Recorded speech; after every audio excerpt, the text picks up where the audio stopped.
Hey everyone, welcome to the Empower Your Mind for Success podcast, a podcast for anyone who wants to build an entrepreneurial mindset. This is Anish Verma, your podcast host. So this week we have been talking about the purpose of life and how to find your purpose and how to find your passions along the way that could help you find your purpose. And it's okay if you still don't know your purpose as yet, but you got to take action to find your purpose. And one thing that we had discussed about taking action was doing something consistently every day.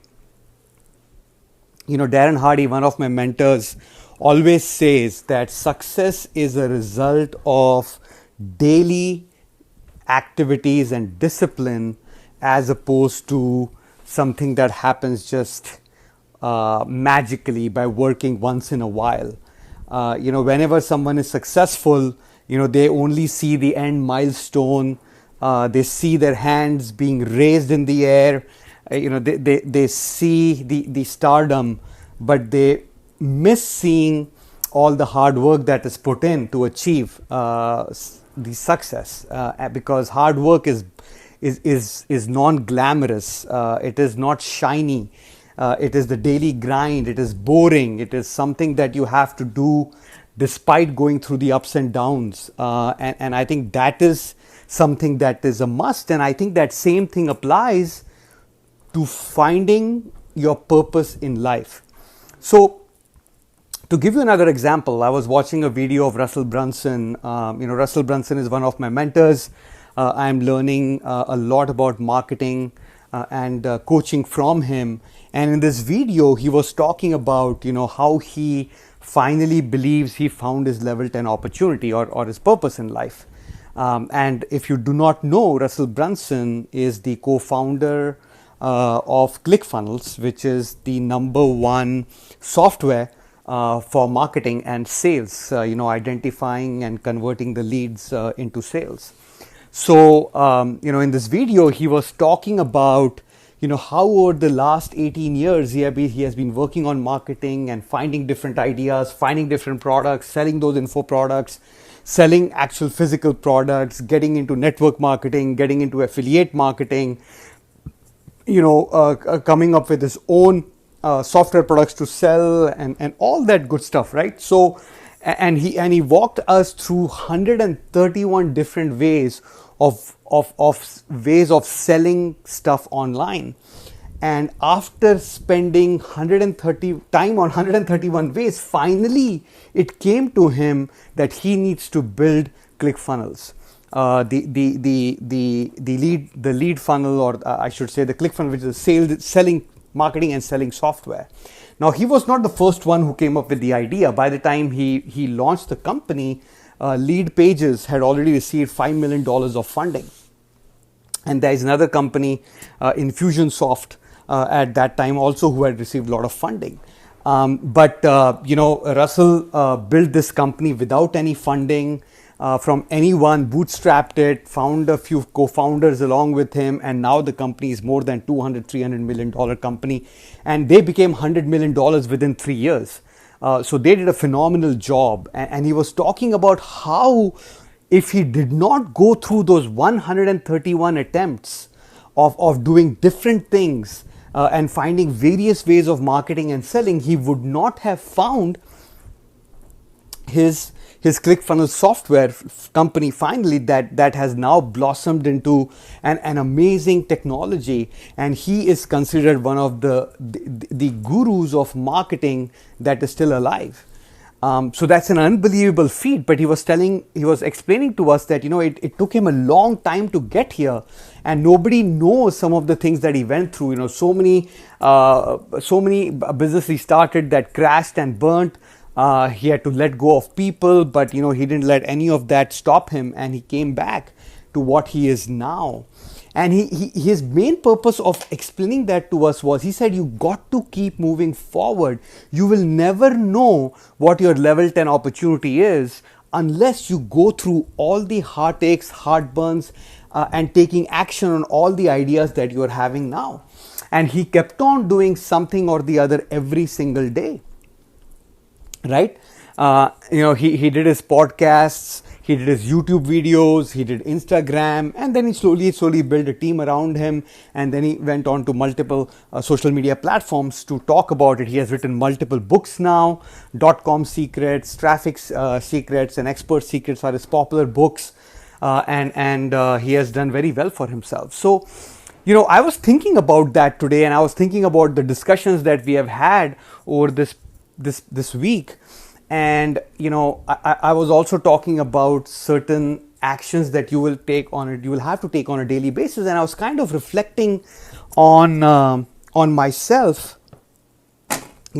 What are the things that I have done on a daily basis, and how can I help that, and how can I share what I went through with the listeners, so that you can try to implement some of these things, or at least it will give you some more ideas to find your daily habit that you will start building from today. Okay. And about 4 to 5 years ago, when I started doing a lot of investigation into the entrepreneurial mindset, and to understand why some people are more successful than the others, I started reading books. And I was not a book reader at all. Actually, anytime I picked up a book, by the time I finished reading the first page, I fell asleep. I mean, it was almost instant. Even when I was growing up, when I was in school, and reading Sherlock Holmes and Hardy Boys, it was not easy for me to read. I read those books because of peer pressure, because I wanted to be an active participant in the discussions that the boys had about the books that they read and how much they enjoyed them. So I read them and went through a lot of pain. So I was not a reader. So, fast forward 20-25 years, when I had to read books again, it was not going to be easy for me. But I said, if I have to improve, if I have to move forward, I have to get out of my comfort zone. So I started reading books. And again, I started reading books. I fell asleep. And then I suddenly woke up and so, I fell asleep, after 5-10 minutes, and started reading again. So it took me time, but I made a commitment that I will read every day for 15 minutes. Okay. I will read a book for 15 minutes every day. Now, it was not easy. I knew because I fell asleep, so I started standing up and reading books. Walking and reading was not easy for me, so I started reading books while standing up. Now, I could have heard audiobooks, but I like to take notes and highlight and scribble and underline and agree or disagree with the author. I like to do active reading, as people call it. And so I started doing that, and I was a slow reader at the beginning. It took me 2 months to finish a book, but now I'm at a much faster pace. But I made a commitment to myself. Now, how did I stick to this new habit, right? How did I stick to this new commitment? So what I did was, I first of all marked my calendar for 15 minutes every day at the same time. Now you can pick and choose. It could be morning for you, afternoon during lunchtime for you, or evening time for you, whatever you choose. But you have to find a time slot in your calendar when you believe you will be able to read the book. It could be the last thing before you go to sleep. Okay, or it could be the first thing when you wake up, or it could be a thing when you're drinking your coffee and taking a break in the morning, right? Whenever you think you want to do it, you could do it, right? But you have to block time on your calendar. It cannot be a to-do item. It cannot be a to-do list item, right? It has to be a 15-minute block on your calendar that you follow every day, with a notification reminder for you 5 minutes before the 15 minutes time slot starts. So that is one thing that I did that helped me. Now, if you're not a book reader, you can do the same thing with Audible or with audiobooks, right? Do that. Or you could be going on to YouTube and listening to someone motivational, inspirational that will help you. Now, the books that I'm talking about are personal development books, right? Ideally, the books that are going to help you in the passions that you identified yesterday. Okay.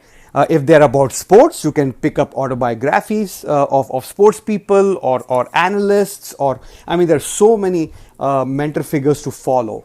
If it's about writing books, you can do that. If it's about movie critics, you can do that.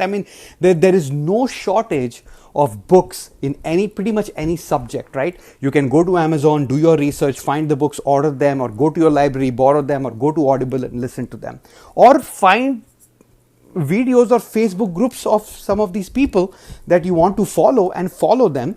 But you have to pick up a habit. Now, the first thing that you do is you find a time slot on your calendar, right? The second thing that you do is you put the book that you want to read next to your favorite chair or next to your bed if you're going to read the book just before you go to sleep, right? So you need to see the physical book, or you need to see some marker in addition to your calendar entry so that it reminds you of hey, you have to do this. And once you pick up the habit after about 21 to 40 days, you will not need to do that, but you need to put a physical marker. Maybe what some people do is if they are going to read the book when they come back from the office or after they're done with their work, so before, after they get up, get ready, before they leave their bedroom, they keep the book on their pillow.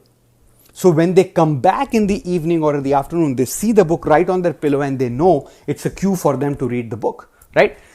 You could do something similar with the Audible. You can take a printout of the book cover and paste it somewhere, or keep it somewhere so that it reminds you to do that, right? So that is first thing. And second thing, right? Time in your calendar, a physical cue. And then the third thing I would strongly encourage you to do is whatever you read, you should document one line, one sentence, one paragraph of what you learned from whatever activity you included you're trying to develop. Reading a book, listening to a book, watching a YouTube video, whatever you learned from it, right? You need to write down what you learned in a piece of paper or on your phone, iPad, or you can even create a voice memo of what you learned. Now, what this will do is this will create accountability for you, that you're not only reading for just to build a habit, but you're reading to understand and learn. Now, just imagine if you do this every day for the next 30 days, you would have written at least 2 to 3 pages worth of knowledge that you deciphered from the book that you read, from the book that you heard, from the YouTube video that you watched. And now that becomes an asset that then you can share with others, publish as a blog, create a podcast, whatever you want to do. So this habit will not only allow you to stay true to your commitment, but at the end of that, you will also create an asset that you can then share with people. Just share it online and see who starts following you, or which friend or other people start commenting on what you're trying to share with them, right? Don't be afraid of sharing it with people. And let's say even if you're afraid, you don't want to share it online, you can share it with some of your close friends. Give them a soft copy or a hard copy to read and ask them for their feedback.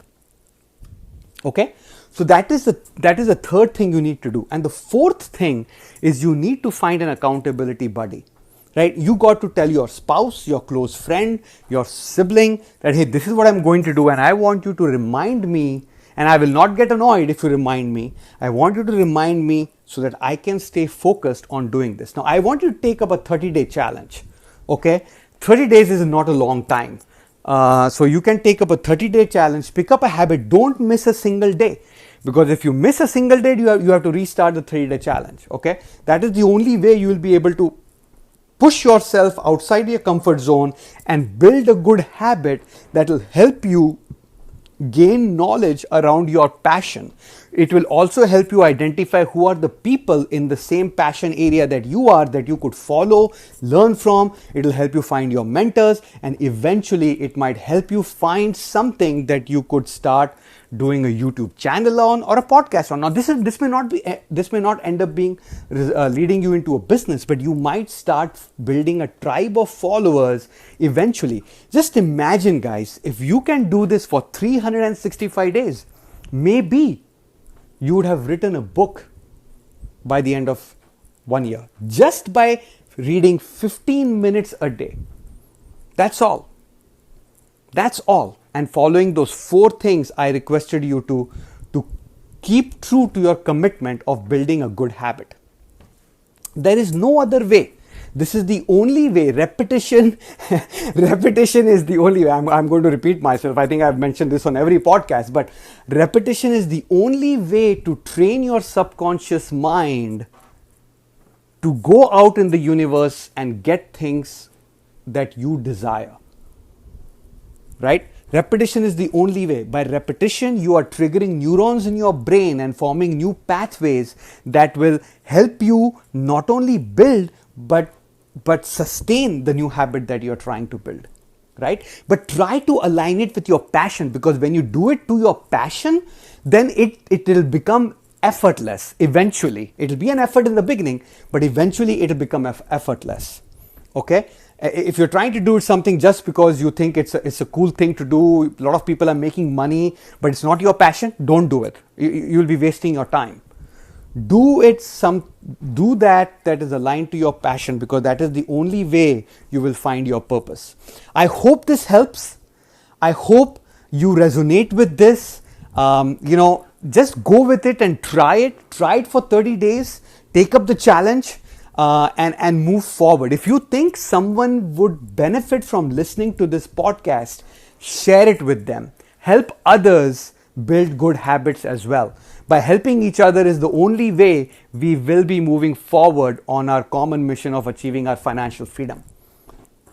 Remember, you have unlimited potential. Own it. Thank you for listening. Until next time, take care.